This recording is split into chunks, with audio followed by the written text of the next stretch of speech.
The day the city shook. I saw all this dust just pouring up. Every family feared the worst. Desperately then wanted to know where my daughter was because she was in Christchurch in the central city. As iconic buildings toppled. Words can't describe it. It has simply tipped over. Workers were stranded and loved ones lost. A police liaison person came over to us and said that she had some very bad news for us. New Zealand's second largest city had already endured a powerful 7.1 magnitude quake just 5 months earlier. But this one, shallow and close to the city, was devastating. The CBD bore the brunt. The number 3 bus was crushed. Just one determined passenger survived. Realised where I was and what had happened, and that I was crushed, trapped and alone in a bus underneath a building.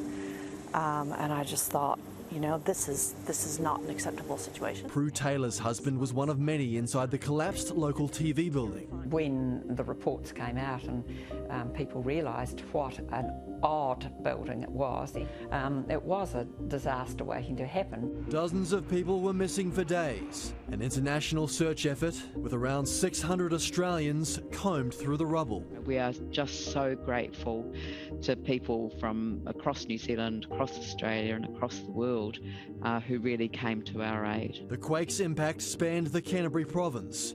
More than 100,000 commercial buildings and homes sustained major damage. Around 10,000 were demolished. And of course, so many people lost their homes, lost their whole communities. Photographer Ross Becker chronicled the disaster, capturing the heartache and heroism. I have to say that the demolition workers, and there were thousands of them, they were dealing with extremely dangerous buildings, and it could have been really bad news for a lot of them, but it was done so very carefully. The New Zealand government backed a $40 billion rebuild. Entire suburbs were moved and novel construction projects catered for a newly active fault line, breaking new ground in engineering and architecture. We've really reimagined the way that our central city is going to be in the future, and we've made enormous progress.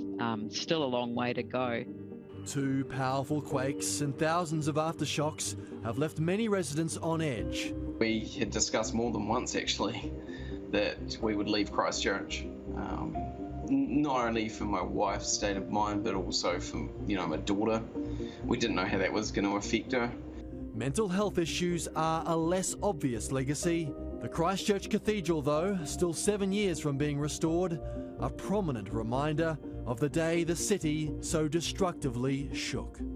Brent O'Halloran, Sky News.